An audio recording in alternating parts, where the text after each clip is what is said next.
Erev Tov, bonsoir à tous et à toutes. On espère que vous avez passé des bonnes fêtes malgré la situation.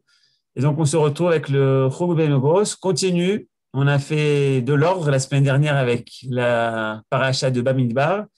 Et on rentre, parachat Nassau. Et Michael veut nous parler de la Sota ce soir. Bonne étude à tous. Bechavod, Michael. Merci, Johan. Et merci à vous tous qui sont là d'une manière très assidue.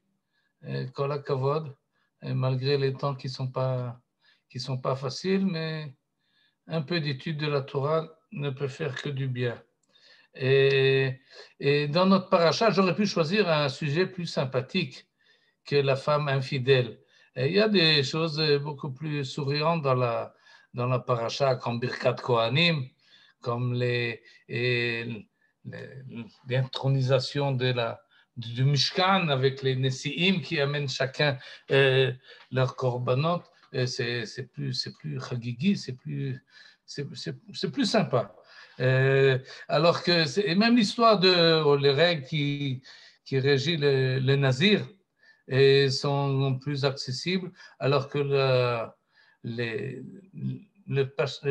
chapitre, le passage qui traite de la femme infidèle, il est dérangeant. Il nous perturbe beaucoup. Et c'est ce que je vais essayer d'exprimer et de trouver une certaine compréhension dans ce qu'on nous dit, dans ce que la Torah nous dit. Et je cherche là le texte. Non, c'est celui-là. Voilà. Qu'est-ce qui dérange, mais qu'est-ce qui me dérange? Parce que c'est très subjectif, ça.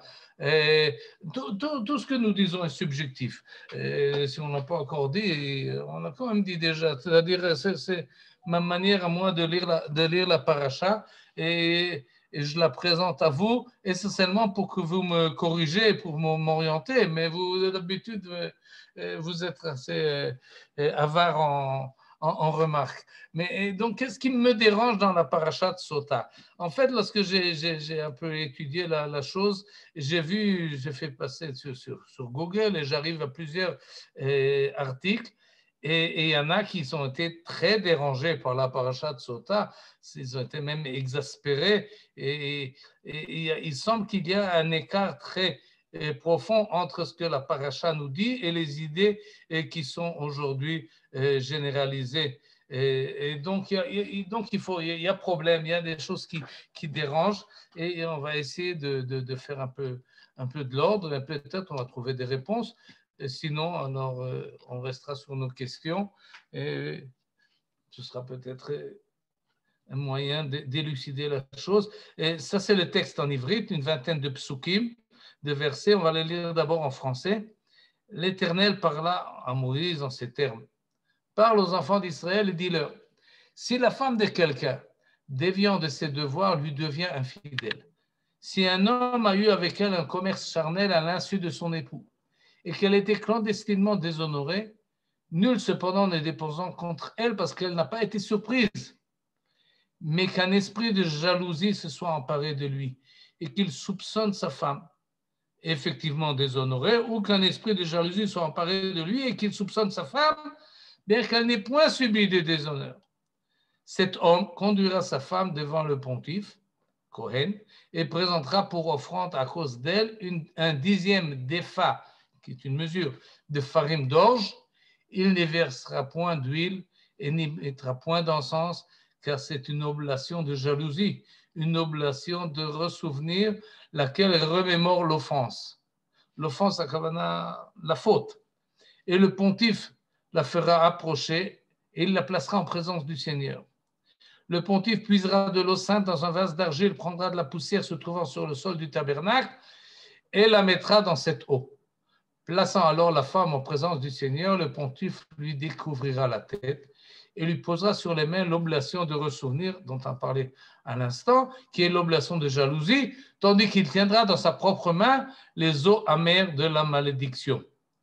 Puis le pontife adjurera cette femme et lui dira, si un homme n'a pas eu commerce avec toi, si tu n'as pas dévié en te souillant de tes devoirs envers ton époux, sois épargné par ces eaux amères de la malédiction.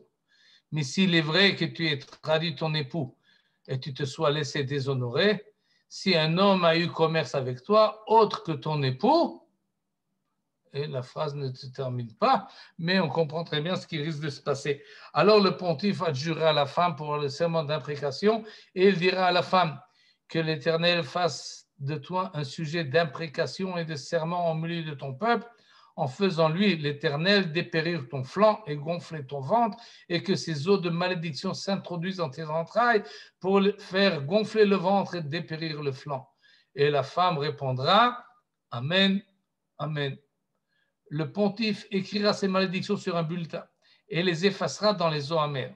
Et il fera boire à la femme les eaux amères de la malédiction, les eaux amères de la malédiction, afin que ces eaux de malédiction portent dans son sein l'amertume. Puis le pontife prendra des mains de la femme l'oblation de la jalousie, il balancera cette oblation devant le Seigneur et l'approchera de l'autel. Le pontife prendra une poignée de cette oblation comme mémorial qu'il fera fumer sur l'autel. C'est alors qu'il fera boire à cette femme le breuvage. Lorsqu'il le lui aura fait boire, il arrivera que, si elle s'est souillée et a trahi son époux, ce breuvage de malédiction portera dans son sein l'amertume.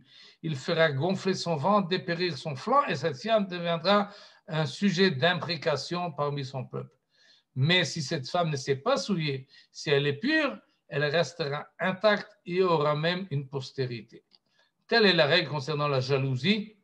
Au cas qu'une femme est déviée de ses devoirs envers son mari et se soit déshonorée, ou si un homme assailli d'un esprit de jalousie avait soupçonné sa femme, il la placera en présence du Seigneur et le pontife lui appliquera cette règle en tout point. Cet homme sera net de toute faute et cette femme expiera la sienne.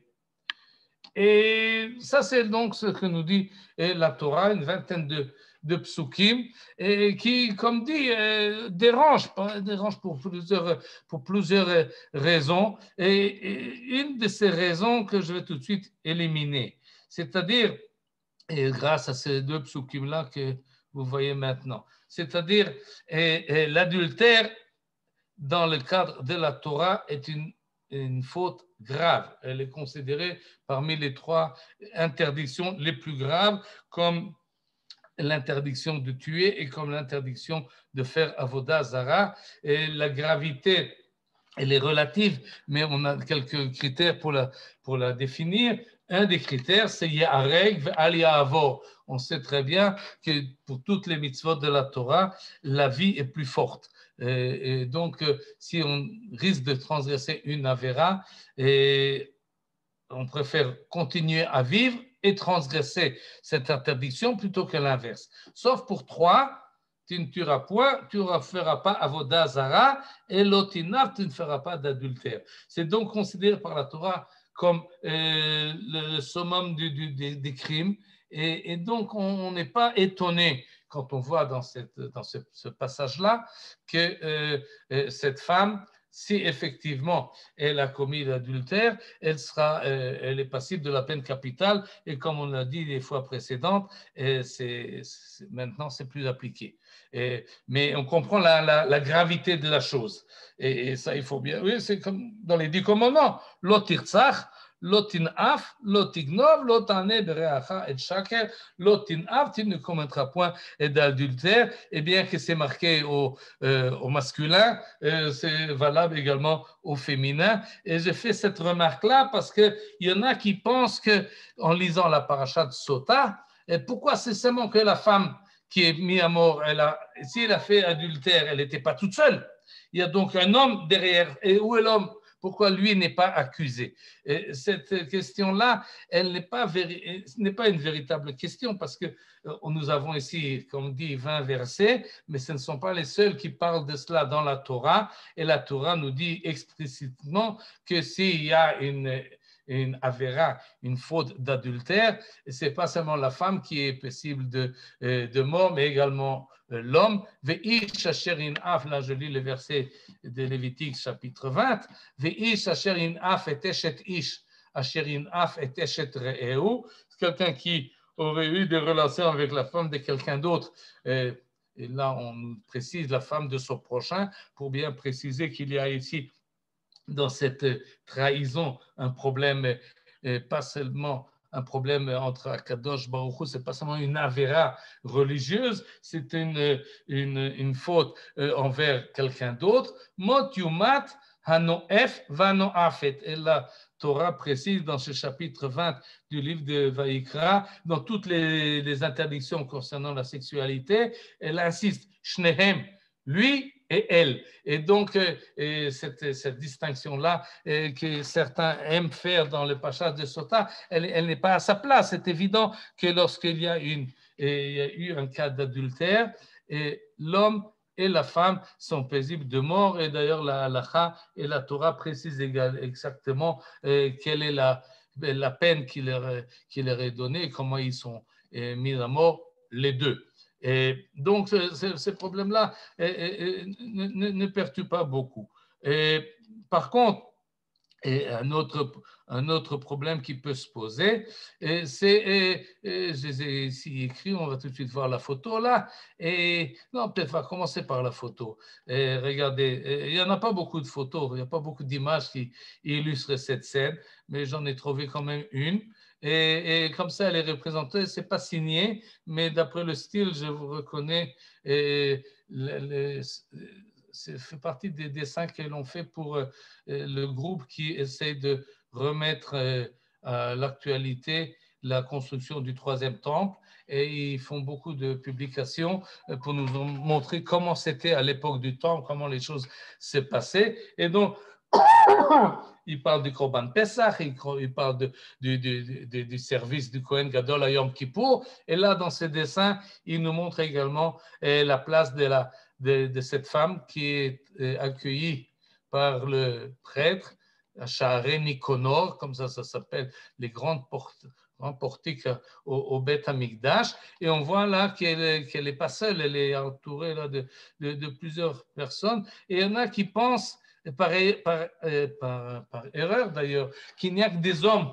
Et ils lisent cette paracha de Sota comme une expression de possession. Les hommes veulent posséder les femmes, et dans cette espèce de combat, de match qu'il y a entre les hommes et les femmes, et il y a cette paracha de Sota qui est peut-être une preuve, qui veut, d'après eux en tous les cas, une preuve de patérialité et de la Torah. Et je dis que c'est une erreur parce que dans le dessin, il y a les femmes ici. Il n'y a pas que des hommes. Et effectivement, d'après la halakha, il y a des femmes qui participent à cette cérémonie. Celui qui veut, il peut y venir arriver. D'ailleurs, la Mishnah aggrave la situation. Elle décrit d'une manière beaucoup plus déshonorante la situation. On ne découvre pas seulement les cheveux de la femme, mais aussi d'autres parties de son corps. On l'habille de noir, on lui enlève tous ses bijoux, on fait en sorte qu'elle soit déshonorée. Et vraiment, ce n'est pas une situation agréable. Mais j'insiste sur peut-être un peu sur cette notion-là de Anoef Vanoefet.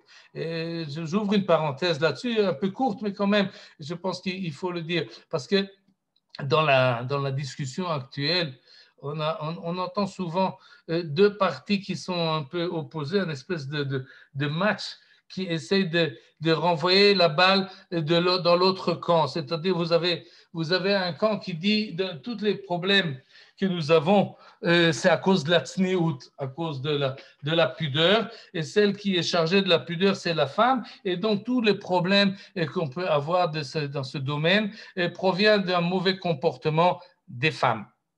Et cela, on voit, c'est même affiché dans certaines rues, et c'est crié dans beaucoup d'endroits qui viennent accuser les femmes d'Avka, et justement de toute perversité qui peut arriver dans ce domaine. D'un autre côté, on entend des voix contraires qui disent tout ça, c'est à cause des hommes, parce qu'ils sont violents, parce qu'ils sont possessifs, parce qu'ils rendent la femme comme s'ils étaient un objet. Ils sont pleins de jalousie et ils sont pleins de violence, en fait. Et la violence est le problème. Vous n'avez pas besoin, ne cherchez pas chez la femme aucune accusation. La Torah, je pense, dans cette espèce de combat qui est aujourd'hui actuel à cause de mouvements qui essaient de remonter la valeur de la femme à leur manière. Et je pense que la Torah, en tous les cas, dans cette phrase-là, Mot yumat ano ev vano afet, montre bien que la responsabilité, elle est mutuelle, elle est comme toute situation sociale. Et on ne peut pas accuser une partie et pas l'autre. Peut-être il y en a qui sont plus, il y en a qui sont moins, mais d'une manière générale, il s'agit d'un certain dialogue entre les sexes et on peut pas, et cette chose-là doit être dirigée ou orientée d'une manière beaucoup plus équilibrée et que chacun prenne ses responsabilités au lieu d'envoyer la balle dans le camp adverse pour différentes raisons qui peuvent être élucidées, mais à propos de la sociologie de tel groupe ou d'un autre groupe. Mais ces notions-là, d'un côté, de tsniout, de retenue dans l'extériorisation du corps, d'un côté, et qui couvre peut-être essentiellement la femme. Et d'un autre côté, les impulsions et les actes qui sont violents et qui manquent de retenue du côté homme, il y a ici une espèce de conflit, de dialogue qui doit être mitigé, qui doit être organisé, qui malheureusement, d'après ce qui semble, ne va pas dans de meilleurs chemins, de meilleurs... Et donc, OK, je m'arrête là, je ferme la parenthèse et je reprends l'histoire de la sota, qui n'est pas, à mon avis, un problème de patrialité, d'essayer de soumettre les femmes par les hommes, mais un autre problème. Mais quand même, lorsqu'on lit la paracha, on peut se poser, à mon sens, deux questions. La première, comment peut-on justifier que la procédure judiciaire implique le déshonneur d'un des partis? C'est-à-dire, si un homme est jaloux et il a des doutes envers sa femme, que l'homme se présente, que la femme se présente et qu'on essaye d'arranger les choses, mais on ne prend pas de parti pris à l'origine. Et pourquoi est-ce que cette femme-là est mise comme ça, montrée du doigt, et même si finalement elle s'en sortira parce qu'elle est, comme la Torah dit, elle est pure, elle n'a rien fait, et quand même elle a ici, elle et pas lui, ils subissent un déshonneur et une situation qui est dégradante et qui est vraiment pas, qui n'a pas sa place dans une procédure judiciaire qui en principe doit être égalitaire et convenable par rapport à tout le monde. Et deuxième question, deuxième chose qui dérange, c'est comment comprendre ce genre de polygraphe magique. C'est-à-dire, il semble qu'on a un doute, on ne sait pas si cette femme est fautive ou elle ne l'est pas, on n'a pas de preuves, et donc on va lui faire passer un examen comme ça se faisait à l'époque antique, par le feu ou par d'autres manières. Là, ce n'est pas le feu, mais c'est quand même une espèce de poison qu'on lui fait boire. Et si ça marche, ça marche. Si ça ne marche pas, ça ne marche pas. Et on essaie de vérifier la vérité par cette espèce de machine à vérifier. C'est bizarre comme comportement, comme action. Ça n'existe pas dans toute la Torah. On n'a pas ce genre de système juridique qui existait parfois dans des tribus primitives qu'on mettait comme ça. Et même d'ailleurs dans l'Inquisition, on essayait de vérifier la vérité dans la manière où quelqu'un résistait aux tortures. C'est pas normal, c'est quelque chose qu'on n'a pas dans toute la Torah. Et cette remarque-là, elle a déjà été faite par le Ramban, par Nachmanide. Je voulais le texte que j'ai rapporté ici et le traduit tout de suite. Il n'y a pas dans toutes les lois de la Torah d'avoir taloui benes, quelque chose qui dépend, c'est-à-dire que la vérité ou on n'élucidie pas le problème par un miracle, une intervention divine. Zulati aïnianaze, sauf ce cas-là, c'est un cas extraordinaire. Shuhu pele venes, c'est vraiment extraordinaire, c'est un miracle. chez Yassé Israël qui se fait en Israël, mais ça ne se fait pas tous les jours, ça se fait Biyotam, Rubam, Osim, Retsono, Shel Makom. Et là, le Ramban rejoint son idée qu'on a déjà vue par ailleurs, que c'est un fait, si le miracle s'applique, et si une femme fautive est comme ça, et frappé par la force divine en buvant ce potage, alors c'est un miracle. Parce que c'est pas quelque chose de naturel, c'est quelque chose de surnaturel. Et ça peut arriver uniquement, d'après le Ramban, lorsque la majorité du peuple juif se comporte comme il faut, aussi Mrotzono Shel Makom. Pourquoi ça existe? Parce que Akadosh Baruch Hu, est intéressé pour le bien de son peuple de faire subir cela aux femmes, pour nous protéger de la perversité qui existe dans les autres peuples. Ou le Nakot Israël est pour dégager d'Israël, pour nettoyer Israël, minimum zéro de toute possibilité de bâtard, et afin que le peuple juif soit apte à recevoir la Shrina. Donc cet événement-là est un événement divin qui est exceptionnel et qui est en fait un miracle. Et le Ramban, de la même manière, comme il nous a expliqué, et d'ailleurs ça ressemble beaucoup aussi dans d'autres domaines, cette histoire que nous avons vue à propos de la lèpre de la maison, qui a tout d'un coup des signes sur les murs de la maison, que là aussi le Ramban nous a dit, ça n'existe qu'en Eretz Israël, et ça ne peut arriver que lorsque l'ensemble du peuple est tzaddik.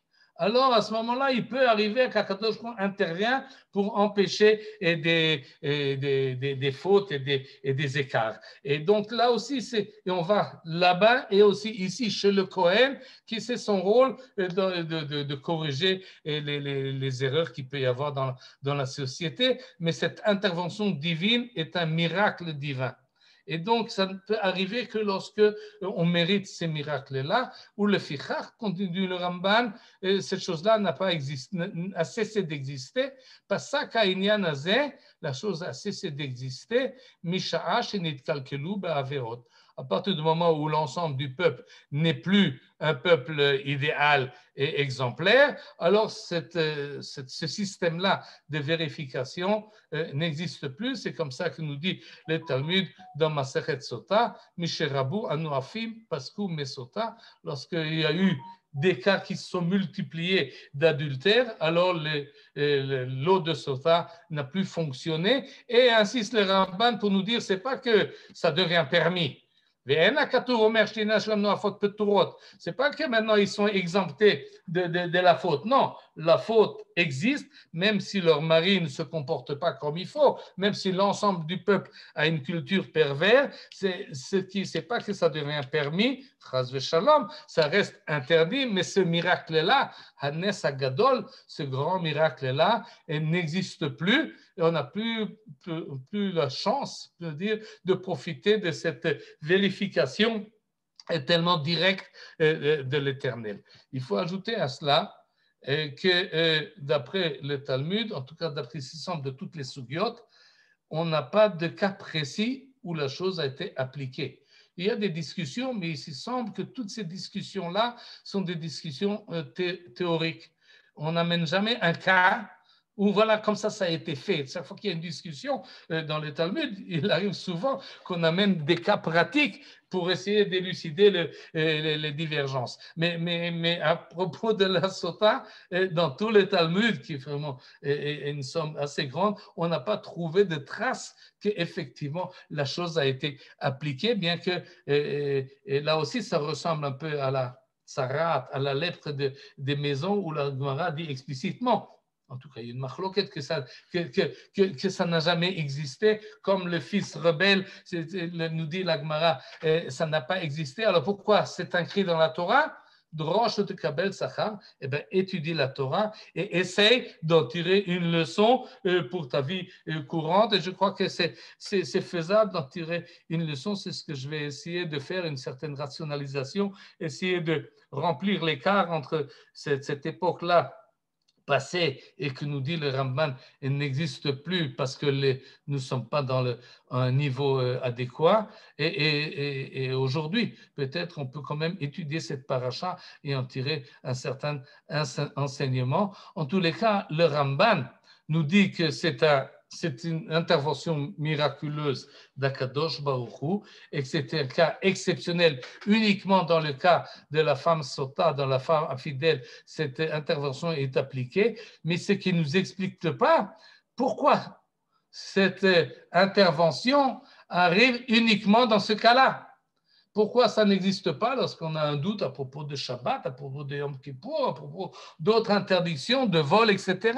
Pourquoi uniquement à ce propos-là, on amène la femme au Beth Hamikdash, on amène ce korban, etc. On fait cette procédure qui est quand même bizarre, qui est quand même, elle est bizarre pas parce qu'elle me semble moins bizarre aujourd'hui en 2021, mais parce que dans l'ensemble de la Torah, on n'a pas d'autres exemples de ce genre-là. Donc, et le Rambam nous expliquera pourquoi ça correspond et pourquoi c'est cohérent avec cette faute spécifique. Et c'est ce que je vais essayer de proposer. Je serais content si vous me faites des remarques et si vous me corrigez dans ce que je vais dire, parce que je n'ai aucune assurance que c'est effectivement, c'est comme ça, mais c'est l'idée ou deux idées qui me sont venues à la tête. Et la première est la suivante, et nous dit la chose suivante, que je vais pour cela revoir le texte en ivrite, et je pense qu'en fait, et là-dessus, ce n'est pas une idée originale, mais que la Torah ne parle pas uniquement de la femme infidèle. S'il y a une femme infidèle, il n'y a pas de problème en fait. On sait très bien quel sera son jugement et c'est assez détaillé dans la Torah. Qu'est-ce qu'il faut faire avec une femme infidèle? On a vu un verset tout à l'heure, elle est mise à mort avec son conjoint, mais on a d'autres versets qui parlent exactement qu'est-ce qui se passe. Ici, ce n'est pas un cas de ce genre-là. C'est un cas où il y a la jalousie qui rentre dans la chose. Et ce n'est pas seulement une jalousie, c'est une jalousie qui n'a pas, je ne dirais pas qu'elle n'a pas raison d'être, elle a raison d'être, mais elle n'a pas été prouvée. Et donc, il y a essentiellement un doute. Là est le problème. Et le doute, et le problème, il n'est pas seulement chez la femme, elle est chez l'homme. Regardez le texte, comme il dit en ivrite. Daber el bnei Israël va marta alehem, ish, kitiste ishto. Et il y a ici une insistance sur l'homme. Lui, sa femme a. Et c'est une tournure de phrase que le traducteur n'a pas relevé. C'est la femme de quelqu'un. Mais ce n'est pas comme ça exactement marqué. Ish kitiste ishto malavo ma'al. Et donc, le problème est chez lui, et pas seulement chez elle. Lui, il a un problème. En fait, le couple a un problème. Et le texte nous dit, en fait, commence par nous dire une évidence. C'est-à-dire, effectivement, elle a couché avec un autre et son mari ne l'a pas vue. Elle était cachée. Elle s'est, d'après la traduction qui emploie un langage un peu du 19e siècle, elle était déshonorée. On comprend très bien de quoi il s'agit. Mais il n'y a pas de témoin. Alors, c'est une évidence ou ce n'est pas une évidence? On ne sait pas, il n'y a pas de témoin. Il n'en est pas ça, elle n'a pas été surprise, comme on a traduit. Et donc, il n'y a pas d'évidence, on ne sait pas. Il y a un doute. Pourquoi il y a un doute? Parce qu'effectivement, elle s'est cachée et d'après la halakha, il l'a averti avant, ne fais pas cela. Et donc, évidemment, s'il a dit ne veut pas avec cet homme, elle y va quand même, alors le bonhomme, il se remplit de jalousie. Passe sur lui, si on traduit littéralement, un vent de jalousie. Il jaloux sa femme. C'est-à-dire qu'effectivement, cette jalousie, elle a sa raison d'être. Mais peut-être que non. Et peut-être qu'il y a eu le même souffle de jalousie qu'il a parcouru, mais pour rien. Et ça, c'est le problème. On a donc ici une situation insoluble. C'est-à-dire, il doute de sa femme. Il ne doute pas s'il a deux témoins ou s'il peut prouver qu'il l'amène au tribunal. Et le tribunal, pas le Cohen, mais le tribunal va sévir. S'il n'a pas de doute du tout, qu'il continue sa vie comme il faut. Mais il ne peut plus continuer sa vie comme il voulait parce qu'il a des doutes, il est rongé par ce doute. Et donc, le couple, maintenant, il a problème. Et il faut donc résoudre ce problème-là de cette possibilité d'adultère qui, en fait, bloque toute relation entre cet homme et cette femme. Qui c'est qui va réussir à décrocher le problème? Si on a ce problème-là à propos de Ilchot Shabbat, il n'y a pas de problème. On ne sait pas s'il a transgressé le Shabbat ou il n'a pas transgressé. Ben, tant pis, on continue. On ne sait pas s'il a volé ou s'il n'a pas volé. Eh ben, prouve qu'il a volé, eh ben, tu pourras porter plainte, il n'y a pas de problème. Eh ben, évidemment, tu es tendu, tu es énervé. OK, mais ce n'est pas au même niveau parce que là, cette jalousie-là complique entièrement la possibilité de continuer la vie comme elle était auparavant. Il faut donc enlever cette jalousie. Comment on enlève la jalousie? Comment est-ce qu'on fait? Quelles sont les solutions, disons, aujourd'hui dans la vie moderne qu'a une personne? Qu'est-ce qu'il fait? Alors, des fois, il paye pour c'est pas des instigateurs ou des gens qui vont suivre la femme, etc., pour essayer de chercher quand même une preuve. Peut-être aussi à ce moment-là. Mais finalement, la solution, et là, je crois que la Torah est critique, comme ça, en tous les cas, je lis la chose, et la situation actuelle qui est essentiellement une espèce de refoulement personnel des fois, mais de refoulement collectif beaucoup. C'est-à-dire, il y a un problème. On ne peut pas le balayer sous le tapis. Alors qu'est-ce que font les hommes, ou qu'est-ce que font les femmes, ou qu'est-ce que fait la société? Une espèce d'animation, de refoulement. Bon, on va continuer comme s'il n'y avait pas de problème. Et cette manière-là de réagir, elle mine la personne.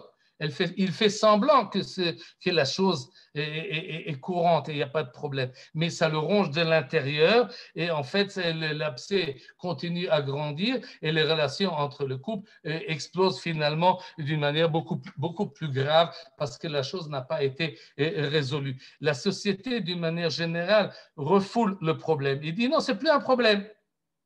Pourquoi c'est plus un problème? Parce qu'on peut avoir des mariages ouverts, l'adultère c'est plus tellement grave, on n'a plus tellement cette notion de fidélité et on l'a complètement oublié. Et cette notion que le mariage est quelque chose qui engage et qui oblige et qui limite et qui demande fidélité de lui et d'elle. Et là, je crois que si on voulait prendre cette paracha-là dans le monde moderne, il faudrait la faire, étant donné qu'on n'est plus dans un mode de vie de polygamie. Alors, évidemment, il y a une asymétrie dans cette paracha, parce qu'elle ne peut pas dire je l'accuse, je l'ai vu aller avec une autre, parce que la Torah nous parle dans un contexte de polygamie, donc c'est pas, la situation n'est plus symétrique. Mais dans notre monde à nous, où la polygamie est interdite, en tout cas de manière formelle, alors à ce moment-là, évidemment, si un homme n'est pas fidèle à sa femme, à ce moment-là, ça mine le couple de la même manière qu'inversement. Et donc, on pourrait peut-être élargir ici la gravité, en tout cas, de la chose, de l'infidélité dans le contexte, dans le sens de manque de kenout, de franchise dans un couple qui doit être suffisamment fort pour que chacun puisse dire ce qu'il veut. Alors, qu'est-ce que font les gens lorsqu'ils doutent? Alors, ils se parlent et puis des fois, ils disent, bon, alors, tu es allé avec l'autre, c'est pas grave. Et ils font comme ça dans la société moderne, comme si, en fait, Et les relations ne pas être orientées uniquement un homme et sa femme, la femme et son homme, et ce n'est pas une question de possession, c'est une question d'appartenance, c'est une question de relation, de franchise, de fidélité, qui sont des notions qui malheureusement ne sont plus en vigueur, en tout cas pas dans la force qu'ils devraient être. Et à l'époque, et la Torah vient nous dire dans ce passage-là qu'effectivement, ces choses-là sont graves, sont importants, parce que finalement, ce n'est pas seulement un problème de fidélité entre les membres du couple, mais ça mine la personne en soi, son identité, qu'est-ce qu'il est, sans parler de la génération suivante, étant donné que la sexualité est la base de la reproduction. Alors, s'il n'y a pas de fidélité, celui qui est né après, alors il se pose des questions, qui est mon père et qui est ma mère? Et ce sont des questions qu'on ne peut pas balayer sous le tapis. Ce n'est pas des questions qu'on peut minimiser d'aucune manière, même si la personne ne se pose pas vraiment verbalement la question. Son problème d'identité est mis en cause. Et donc la Torah va dans le sens inverse.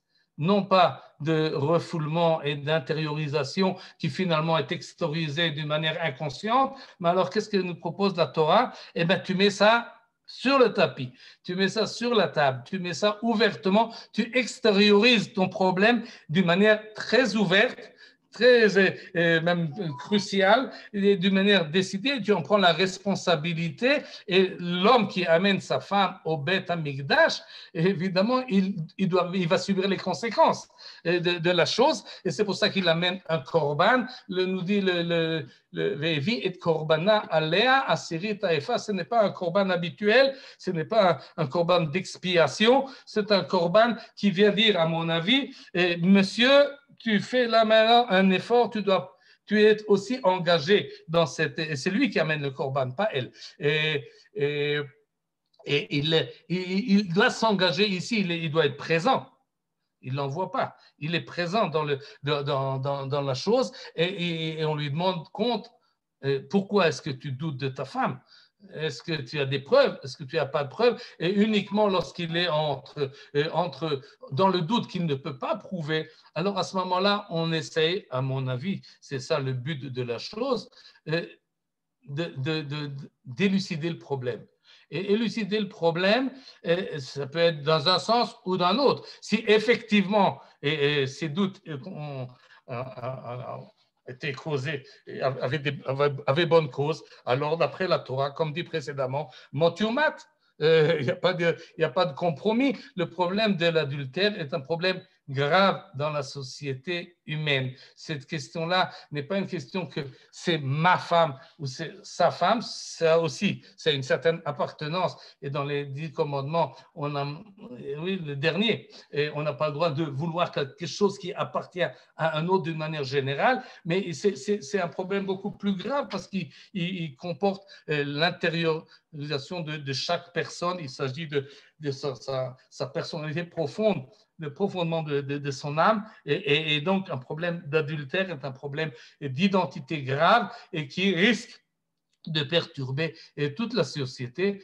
comme on peut le voir souvent. Et à ce moment-là, le Kohen résout le problème, c'est-à-dire dans un sens ou dans un autre. Et ce n'est pas que l'on veut forcément accuser une femme qui est en doute. Au contraire, on veut savoir la vérité, et ce système-là de connaître la vérité, il est évidemment problématique, il faudra trouver une autre solution, mais la motivation, elle est plus accessible. On veut vérifier la chose et mettre la chose d'une manière propre. Et si effectivement la jalousie n'avait pas sa place, eh bien, grâce à l'intervention divine, et parce que personne d'autre ne peut dire, et lorsque ce couple-là quittera ensemble le Beth Amikdash, évidemment, leur situation sera beaucoup mieux que ce qu'elle était avant. Ils ont essayé peut-être de refouler la chose, mais ils ne sont pas arrivés. Alors maintenant, Eh bien oui, ben vous n'avez rien ne s'est passé,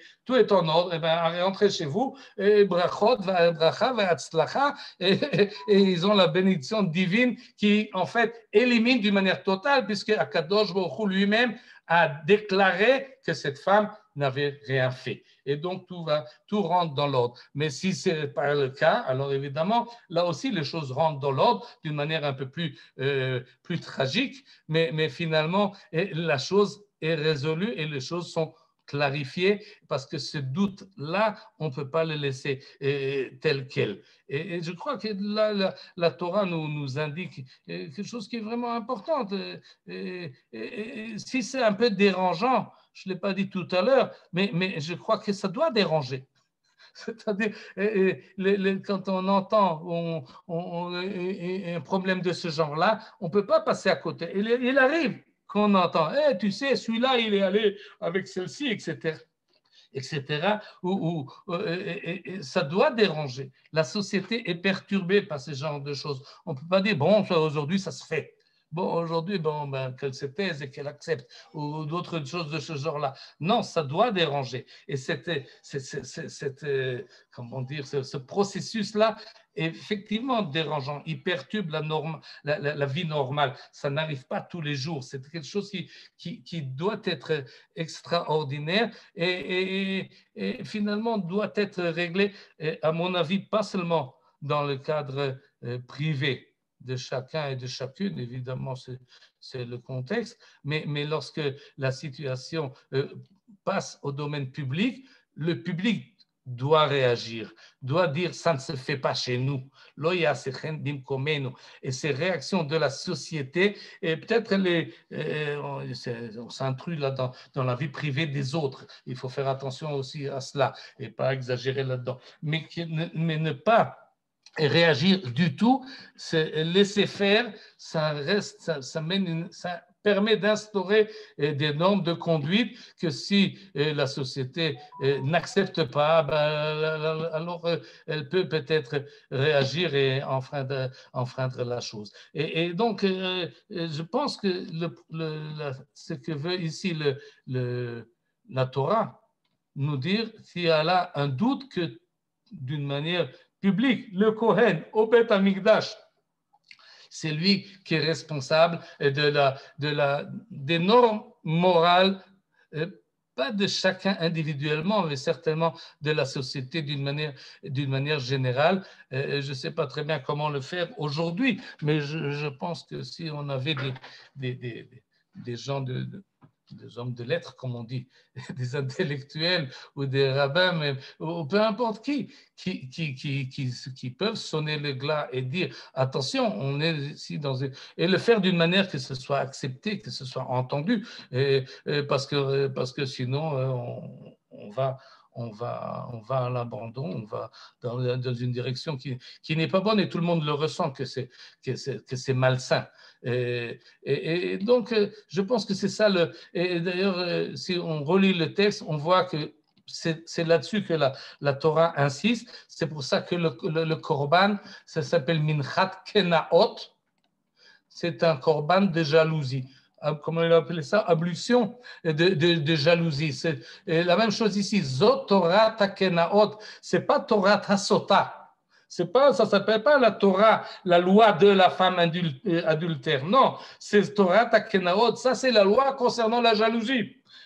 Et cette jalousie-là, elle a deux possibilités. Imlon nitmea isha utorahi, ou sinon, les deux possibilités sont là. Et donc, il faut intervenir. C'est comme ça que je vois un peu la chose, ou peut-être qu'on peut faire une actualisation de cette procédure qui peut-être n'a jamais existé. Et une autre remarque, une autre pensée qui m'est venue à la tête, c'est l'idée suivante. Et pour cela, j'ai ramené ici deux textes qui nous disent la chose suivante. Une Mishnah dans Masechet Chagiga. Une Mishnah qui est assez célèbre pour d'autres raisons. Pour d'autres raisons, elle est célèbre, mais regardez ce qu'elle nous dit. En dorshin ba'arayot beshlosha. ולא במעשה בראשית בשניים, ולא במרכבה ביחיד, אלא אם כן היה חכם ומבין מדעתו. Ce qui signifie la chose suivante, on n'étudie pas, on ne parle pas, on ne fait pas de drachot. À propos des harayot, à propos des interdits sexuels d'une manière générale, devant 3 personnes. C'est-à-dire au maximum, il y en a 2 qui sont présents. C'est-à-dire 2 présents, à savoir si ça inclut celui qui parle ou 2 personnes qui écoutent, mais en tout cas, c'est très limité. Un parle et maximum 2 écoutent. Ce n'est pas une chose qu'on parle en public. Et on ne parle pas non plus, et on ne fait pas des drachot sur la manière dont le monde a été créé devant 2 personnes. Au maximum, le maître et son élève. Pas plus. Et quand on parle de Merkava, Maaseh Merkava, Merkava c'est le trône divin d'une manière générale, d'une manière littérale, mais il s'agit de la manière où Akadosh Baruch Hu ordonne le monde et régit le monde. De cela, on ne parle pas même avec une personne, à moins qu'il soit celui qui écoute. Il est chacham ou mevin midato et comprend de par lui-même, c'est-à-dire en fait on parle avec des codes, on dit des mots, mais en fait c'est une chose dans laquelle on ne parle pas publiquement. Alors les 2 derniers, on les connaît, Maaseh Merkava, c'est un peu d'une manière générale la Haftara que nous avons lue à Shavuot, c'est les visions qu'avait Yecheskel lorsqu'il voit les anges au ciel. De cela, on n'en parle pas. Maaseh Bereshit, c'est le premier chapitre du livre de Bereshit, c'est la construction du monde. Ces choses-là, c'est un peu une Torah ésotérique, on n'en parle pas, et on n'en parle pas en public. Mais le troisième, pourquoi est-ce qu'on n'en parle pas en public? Ba'arayot. Pourquoi on ne peut pas en parler dans le public? Ce n'est pas des questions taboues. La halakha est pleine de discussions à propos de ces sujets-là. De quoi il s'agit ici? De quoi nous parle ici la Mishnah? Et on peut dire, en fait, c'est de cela, comme ça que la Mishnah a été comprise. Et il y en a qui disent évidemment que c'est un problème de pudeur. Il y a des choses qu'on ne parle pas en public. Mais en fait, ce n'est pas ça qu'il s'agit. La liste des 3 harayot, Maaseh Bereshit, Maaseh Merkava, vient nous dire que dans cette question-là de sexualité, il y a des secrets. Il y a des secrets. Il y a des mystères. Et de ces mystères-là, on ne parle pas en public. De la même manière qu'on ne parle pas de la création du monde, Maaseh Bereshit, comment Dieu a créé le monde, comment Dieu régit son monde. De cela, on ne parle pas. Et la Mishnah continue, d'ailleurs, je ne l'ai pas ramené ici, on ne parle pas de ce qui est au-dessus, ce qui est au-delà, ce qui est avant la création, ce qu'il y aura après. Ces choses-là, on ne connaît pas. Et dans ce contexte-là, il y a aussi un secret ba'arayot en ce qui concerne la sexualité, et interdite ou permise. Et là, une nouvelle notion. C'est pour cela, je pense, que la Torah nous dit, tu amèneras cette femme au Beth Hamikdash, l'ifnei Hashem.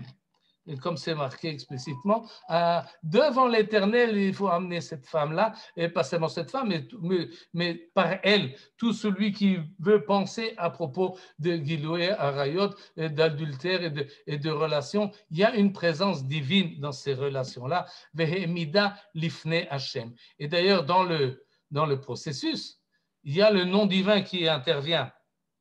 C'est-à-dire, on écrit, comme on l'a déjà vu, Vechatav et ta'alot ha'ele, ici au verset 23, et on écrira ce qu'avait dit le Kohen à la femme. Or, lorsque le Kohen a parlé à la femme, Yiten Hashem Otach, il emploie le nom divin. Et ce nom divin est inscrit dans le bulletin, comme il l'a traduit le traducteur. Yiten Hashem, on écrit le nom divin. Il y a le nom divin et elle le boit. Le nom divin, elle le boit, c'est-à-dire, à mon avis, qu'est-ce que veut dire par là la Torah? Alors les Chachamim nous disent, oui, ça revient à l'idée qu'on avait dit tout à l'heure, Akadosh Baruch Hu est prêt à effacer son nom pour faire Shlom Bayit. Il a fait. C'est très pour que le couple s'arrange. Akadosh Baruch Hu est prêt à se mettre un peu de côté et à effacer même le nom divin pour pouvoir que le pour que le couple d'Israël continue sa vie normalement. Une idée importante est à fait, mais je crois que dans ce contexte-là, on peut aller dans une autre direction et dire la chose suivante. L'adultère, c'est en fait effacer le nom divin des relations sexuelles. Et là, il y a un secret, il y a une présence divine qui d'une manière générale, la Torah insiste là-dessus. Mekadesh, Kiddushin, comme on dit ça, à propos de la choupa, lorsqu'on se marie, il y a Kiddushin. Et ces Kiddushin donnent une sanctifie. Et cette sanctification, on doit en être conscient. Parce que sinon, alors finalement, ça devient un besoin biologique et un acte biologique comme tous les autres actes biologiques, et faire une rationalisation totale de l'acte sexuel fait finalement qu'on fait un acte qui est uniquement biologique, comme tous les mammifères ou comme tous les autres animaux. Et à ce moment-là, évidemment, ça pervers la notion du le propre de l'humain et sa valeur intrinsèque. Et cette chose-là, et c'est pour cela qu'il y a le nom divin qui rentre ici en connaissance de cause. Regardez, et peut-être parce que là, on va finir. Non, on a encore un peu de temps. Regardez ce que nous dit l'Agmara dans Masechet Yoma, un très joli texte qui nous rapporte la chose suivante. Amarav Katina, un des Chachamim, il nous dit la chose suivante. Besha'a shayu Israël olim la regel. Lorsque les Bnei Israël montaient en pèlerinage, Pesach, Sukkot ou Shavuot, megalelim lahem et aparochet. On pliait le rideau. Les rideaux, plusieurs rideaux, qui empêchaient de voir ce qu'il y avait à l'intérieur. Parce que un simple juif ne pouvait pas accéder évidemment au Kodesh HaKodashim, ni même beaucoup plus près, il ne voyait pas de ce qu'il y avait à l'intérieur. Alors on relevait le rideau, on relevait tous les rideaux, ou marim lahem et akruvim.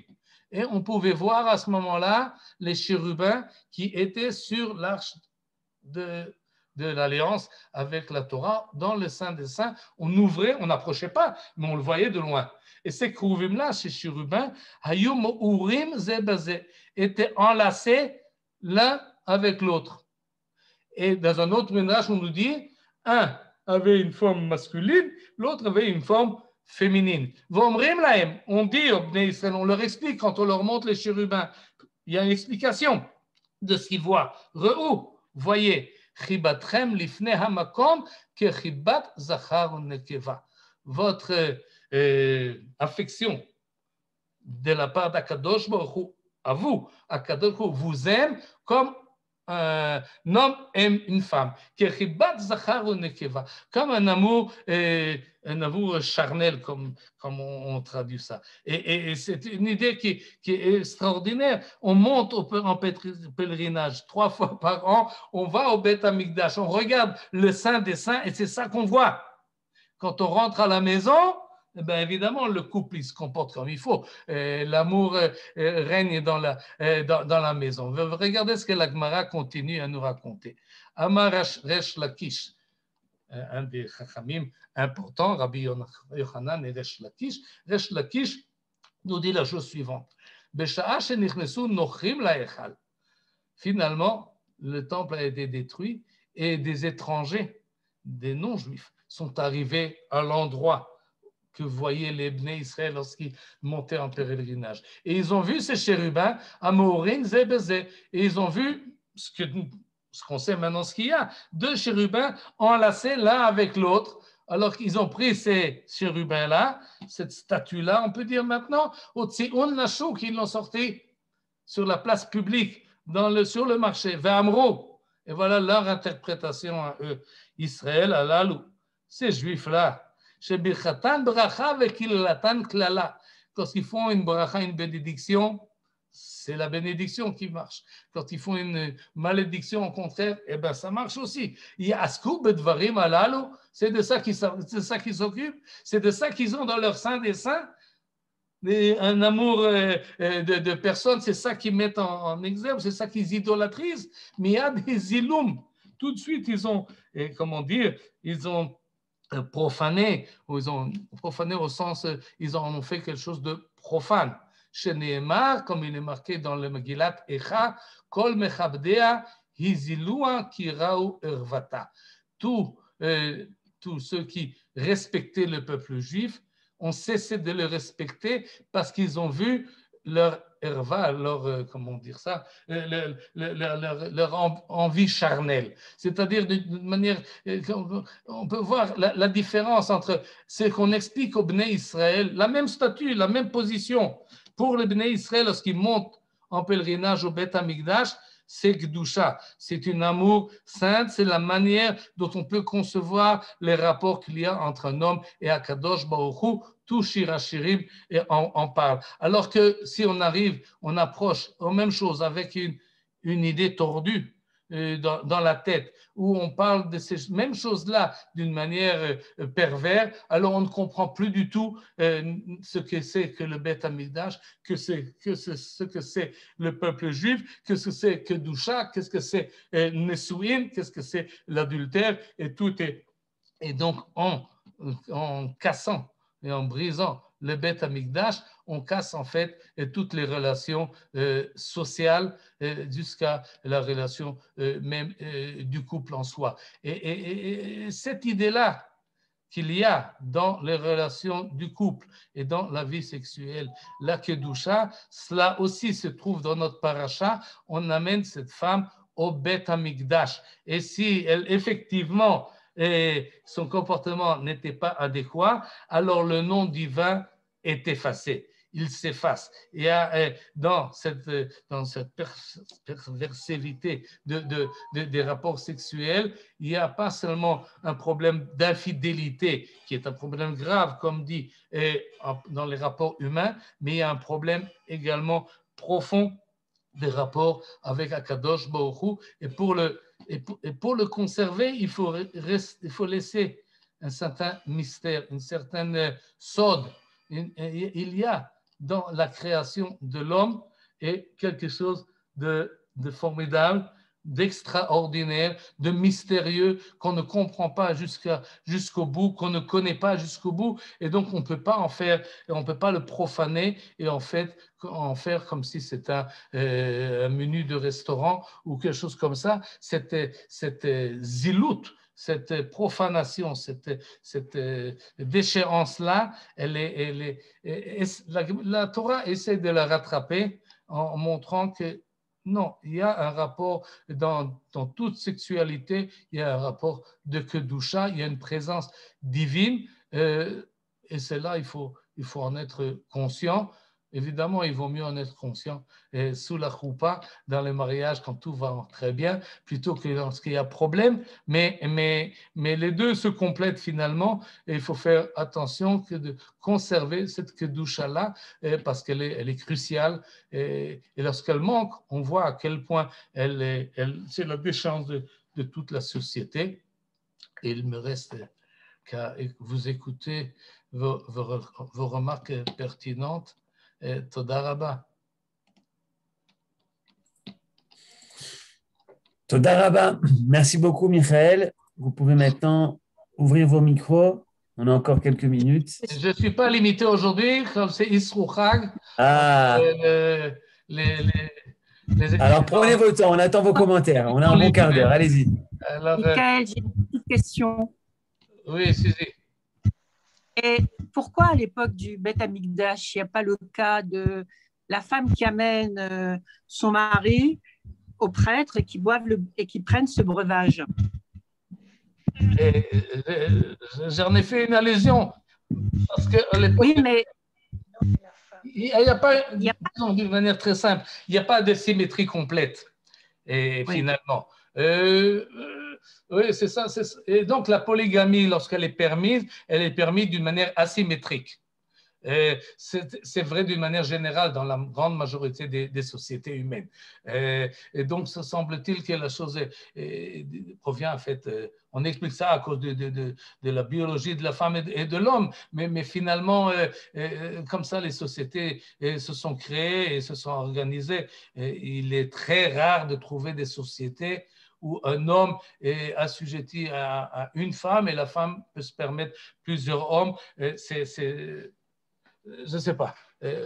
ça n'existe pratiquement pas. Et donc, à l'époque du Beit HaMikdash, où la polygamie était acceptée, même si elle n'était pas tellement répandue, finalement, une femme ne pouvait pas accuser son homme, tu m'as trompé. Elle peut le faire si au niveau des accords qu'ils ont entre eux. Alors évidemment, elle peut lui demander. Donc on ne pouvait pas parler de l'homme sota. De l'homme sota, l'homme sauté. Oh, sauté, pardon.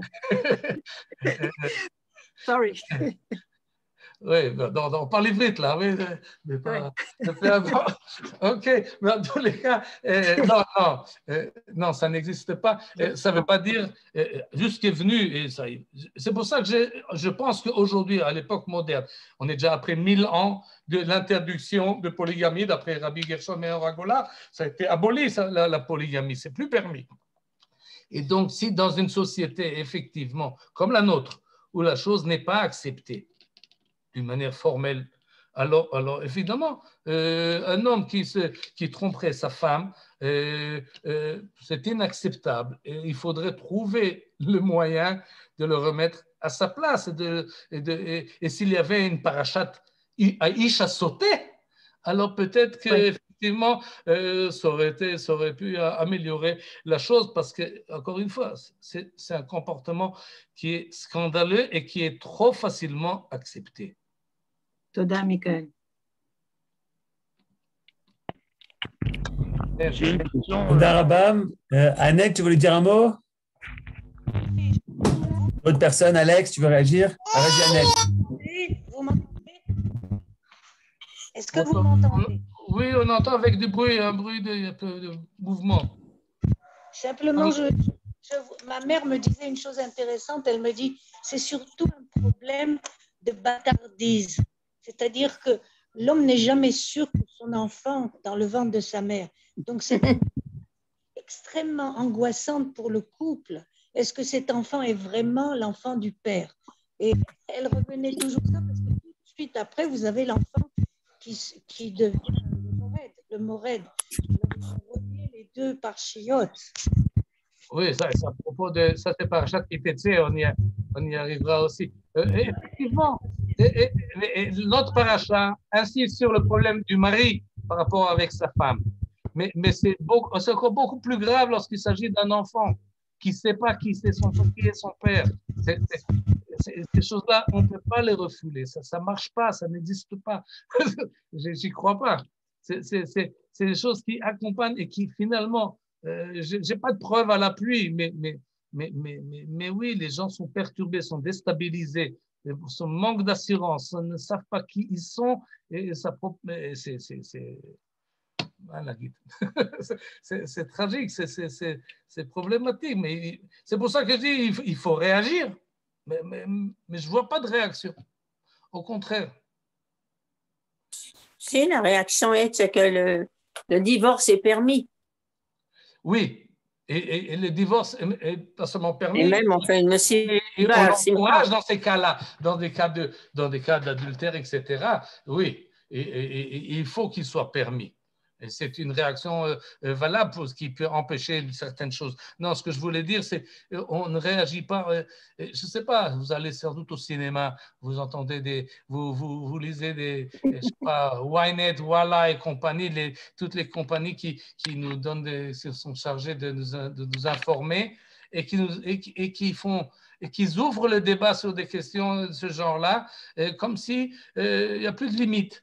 Comme si tout est permis, comme si toutes les parachiotes de Harayot que nous avons dans la Torah, elles sont abolies et personne ne réagit que c'est. Et s'il y en a qui réagissent, alors ils s'enferment dans des communautés qui s'éloignent de la modernité. Mais essayer de rester dans la modernité, dans le monde actuel, sans vouloir être pervers de ce côté-là du problème, de ces questions de sexuelles, c'est rare. On est souvent stigmatisé et souvent on a beaucoup de mal à remettre la parachat Sota. Et je vous dis, moi j'ai lu là maintenant des articles concernant qui pensent que cette paracha est scandaleuse. De quel droit le mari peut être jaloux de sa femme? Oui.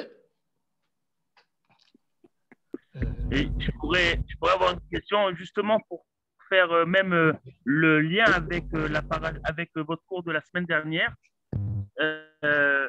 Et comment se fait-il que le Sefer Bamidbar qui est divisé en trois, en gros, on dit que jusqu'à Vaï bin Aaron, on parle d'une société harmonieuse où Oui. tout va bien. Et là, voilà, on a le cas de la femme sota, du Naziréen, c'est des takalotes, c'est pas des. On ne peut pas parler d'une société harmonieuse. Oui, oui. Mais alors, ce qui explique effectivement que jusqu'à Vaï bin Aaron, on a une société exemplaire. Il parle de cette paracha, de cette question-là que vous élevez, et il la relie à la paracha qui est un peu précédente, qu'on met à l'extérieur du camp tout celui qui est impur, impureté parce qu'il est touché à mort ou pour d'autres raisons, on l'exclut du camp. Et de la même manière que cette impureté qui est beaucoup plus physique et beaucoup plus concrète, on éloigne du monde, du camp, de la même manière, les fautifs, on les rend on les éloigne. C'est-à-dire, pour que la société soit idéale, on fait un effort positif, mais il faut faire également un effort sur Mera Va'asetov. Il faut éloigner tous les problèmes, et entre autres, ce problème-là, de créer des familles saines et sûres d'elles et en bonne relation. Et ça fait partie donc de ce même effort d'idéalisation de la société. Et la Torah croit que c'est possible. En gros, c'est plus préventif que. Oui, oui, évidemment. Oui, absolument. Vous avez raison. Oui, c'est surtout préventif. D'ailleurs, comment dire, toutes les sanctions sont essentiellement préventives. Ils viennent après coup, mais ils ne corrigent pas la faute. Ils sont préventifs pour que ça il n'y a pas de récidive par la suite. Dans cet aspect préventif, Pardon? dans cet aspect un peu préventif, Oui. on présente ça comme une humiliation de la femme. Mais ça se dit comme une humiliation du mari, de l'homme, qui a une attitude tellement extrême qu'il le pousse à ce que ce rite soit fait publiquement. Et finalement, c'est une sorte de solution pour essayer de régler ce problème quand le mari devient un peu possédé. Et que donc, en fait, c'est lui dire, bon, si tu es à un tel comportement, alors voilà comment se fera sanction. C'est une sanction pour l'un, pour l'autre. Enfin, c'est ça ce qui est très original, c'est que c'est une sanction de la femme, mais non, c'est aussi une sanction du mari. Oui, oui. J'ai vu dernièrement un cours là-dessus de Julien Darmon sur Academ. Si vous voyez Academ, alors il va dans cette direction-là et il compare d'ailleurs cet homme qui jalouse sa femme au nazir, qui tous les deux, d'après Julien Darmon, ils sont des religieux excessifs. Ils vont trop loin, ils sont obsédés par la chose. Et d'après lui, c'est un surplus qui est péjoratif, qui n'est pas bon. Et on peut trouver dans la Gemara des idées de ce genre-là qui disent non, tu n'aurais pas dû prendre ta femme. On n'encourage pas un homme à amener sa femme, tu aurais dû régler ça d'une autre manière. Mais une fois que tu es là, bon, alors, on participe avec toi essentiellement pour te corriger, toi, de ta folie ou de ton obsession. Il existe, aujourd'hui aussi, c'est une maladie. Il y a des gens qui sont obsédés et qui sont d'une jalousie qui est incontrôlable et qui peuvent préjudice à leurs femmes, leurs enfants, à tout leur entourage à cause de cela. Et c'est un problème psychologique, des fois même psychiatrique, effectivement. Et la Torah, peut-être, dans ce système-là, a réussi à faire sortir la plaie et la corriger. C'est